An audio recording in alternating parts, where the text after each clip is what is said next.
नमस्कार दोस्तों, आप सभी का स्वागत है हमारी YouTube channel BCS basic physics में। आज के इस वीडियो में हम लेकर चलेंगे कक्षा 11 का टॉपिक स्थिति सदिश एवं विस्थापन सदिश।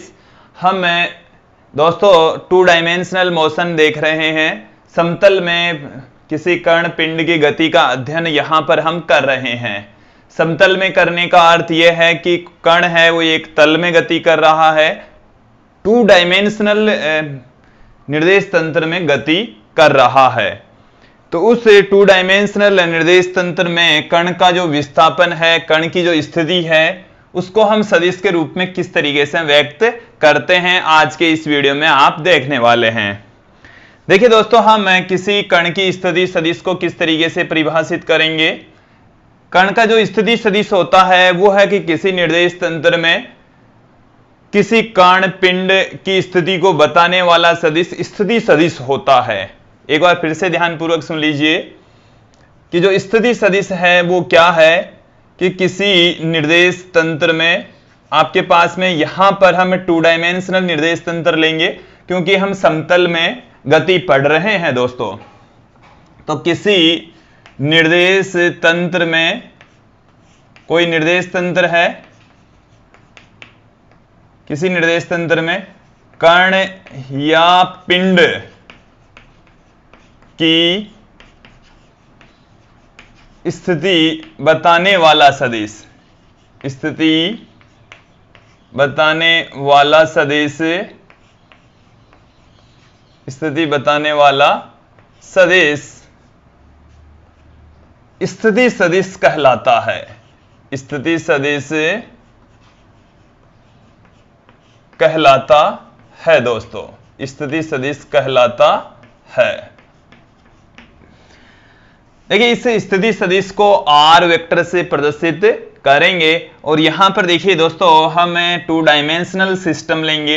ये जैसे हमारे पास में एक 2 डायमेंशनल सिस्टम है और इसमें 2 डायमेंशनल सिस्टम की ये हमारे पास में है अक्ष और ये है हमारे पास में 2 डायमेंशनल सिस्टम की वाई अक्ष।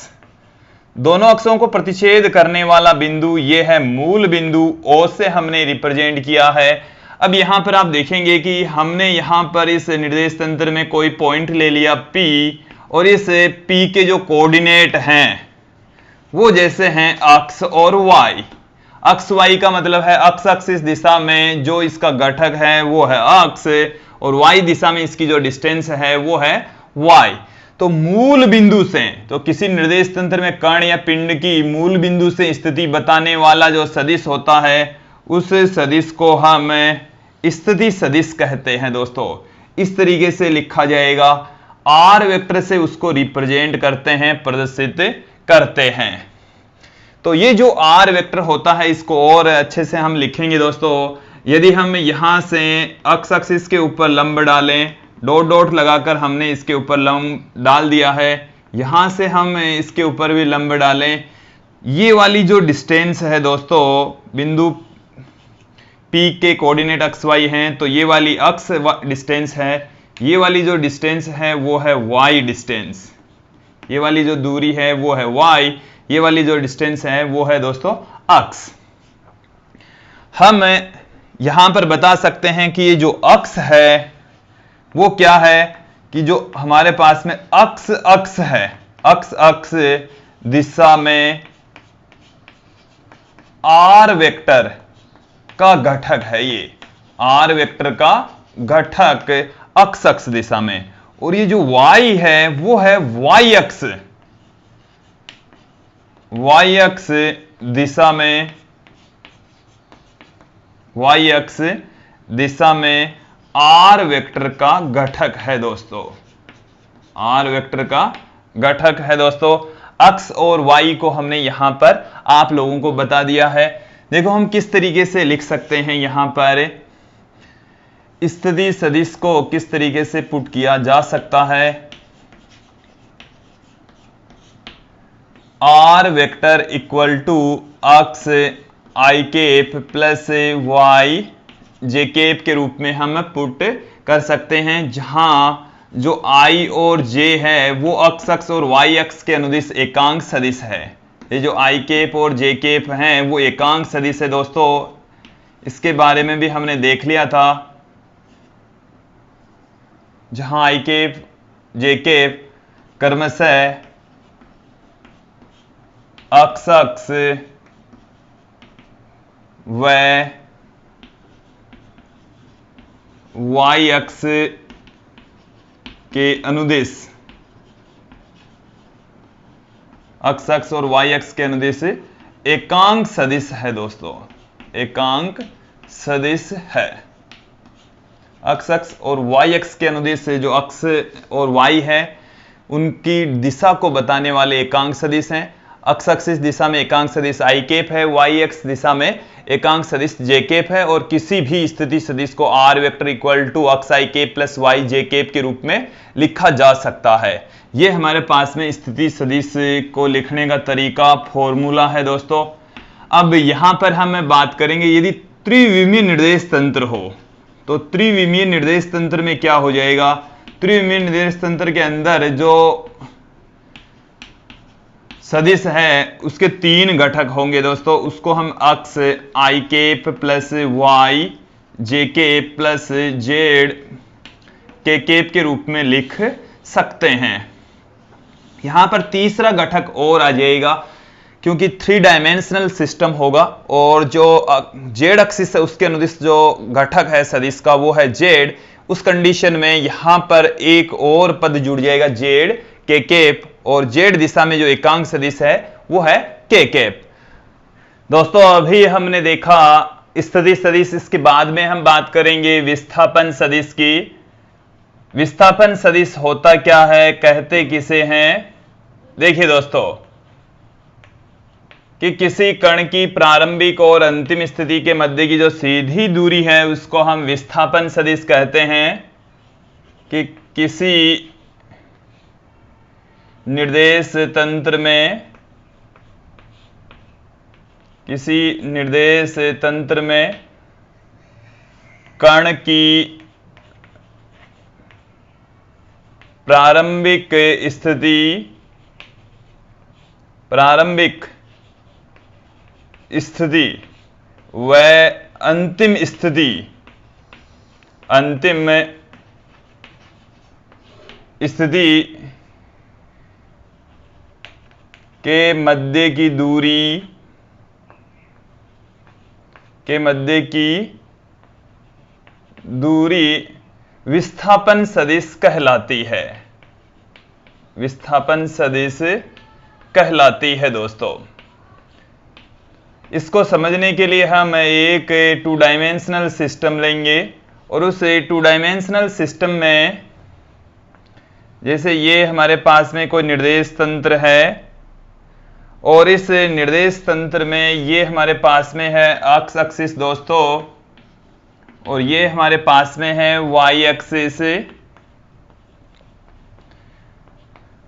ये हमारा है मूल बिंदु O, और हम ये कंसीडर कर लें कि हमारे पास में जो कण है उसकी प्रारंभिक स्थिति P है और वो अंतिम स्थिति Q पर पहुंच जाता है।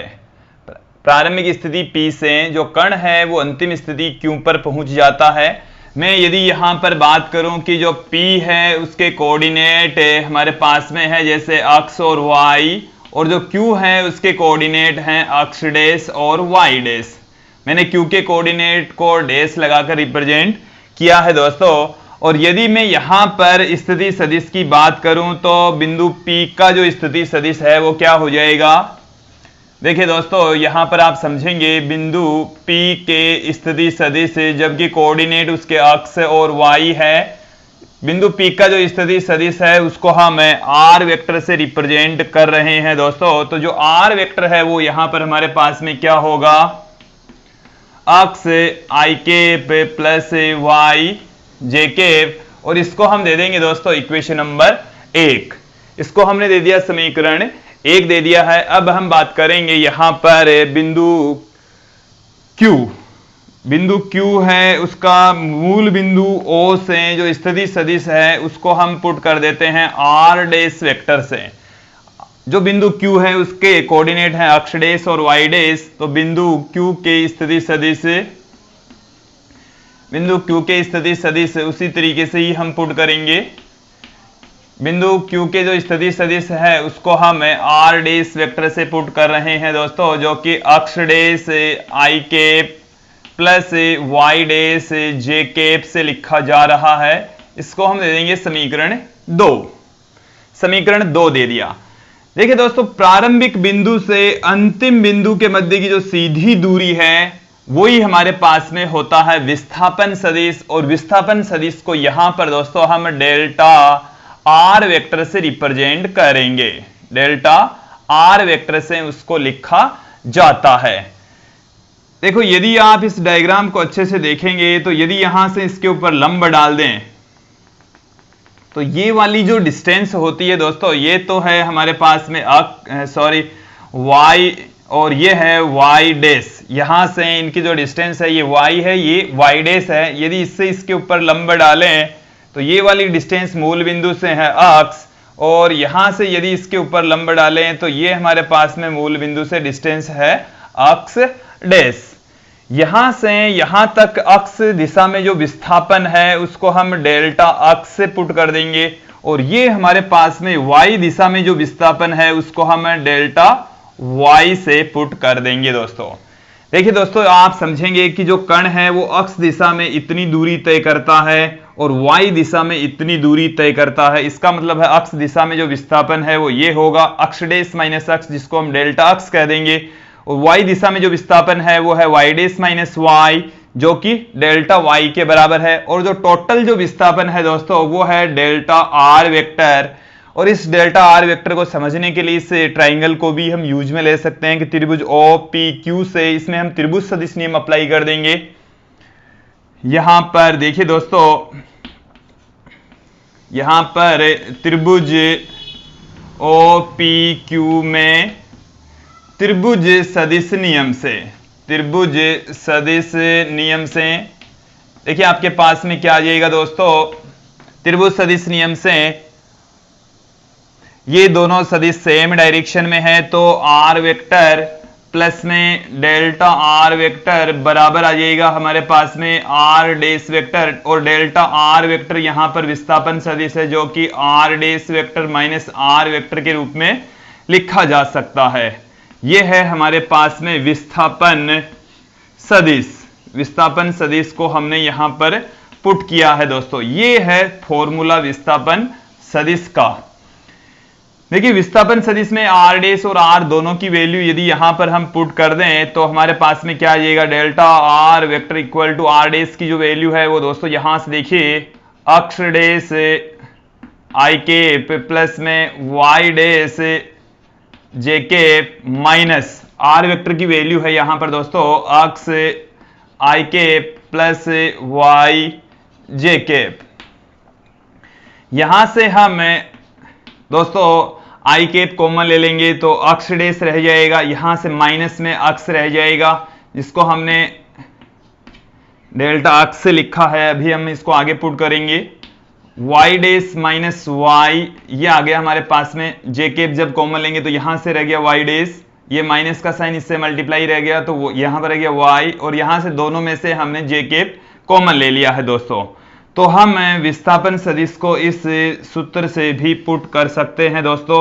ये भी हमारे पास में विस्थापन सदिश को प्रदर्शित करने का तरीका है। एक अन्य तरीका आप और देखेंगे, delta r vector equal to x dash minus x को हम डेल्टा अक्ष पुट कर देंगे। ये i कैप दिशा में विस्थापन है, फिर हम इसको हम डेल्टा y पुट कर देंगे। ये y अक्ष के अनुदिश विस्थापन है दोस्तों, जहां आप देखेंगे कि जो डेल्टा अक्ष है वो है अक्ष डैश माइनस अक्ष। हम विस्थापन सदिश को इस तरीके से भी पुट कर सकते हैं दोस्तों।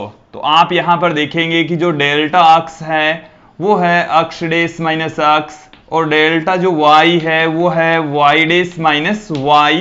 ये है अक्ष दिशा में विस्थापन, अक्ष दिशा में विस्थापन है दोस्तों, और ये वाला है y दिशा में विस्थापन। y दिशा में विस्थापन को रिप्रेजेंट करता है दोस्तों।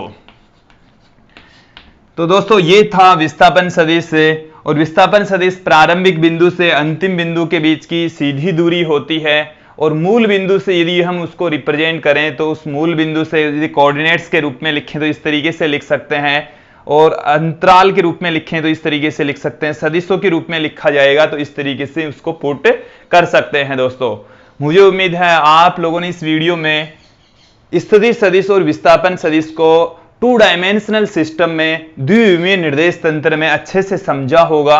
3 डायमेंशनल सिस्टम में जो तीसरा घटक है वो और आ जाता है इसके अतिरिक्त, जैसे यहां पर हमारे पास में कि तीसरा घटक और आ जाएगा अक्ष डेस माइनस अक्ष I cap plus Y days minus Y J cap, और प्लस में आएगा दोस्तों जे डेस माइनस जेड के केप। ये वाला फॉर्मूला तो सेम ही रहेगा, आर डेस की जो वैल्यू है उसमें भी 3 घटक होंगे, जेड वाला पार्ट आएगा, आर की वैल्यू में भी जेड वाला पार्ट आएगा, और फाइनली जो फॉर्मूला विस्थापन आएगा उसमें भी 3 घटक होते हैं। दोस्तों वो 3 डायमेंशनल सिस्टम के अंदर विस्थापन सदिश को रिप्रेजेंट करता है। धन्यवाद दोस्तों।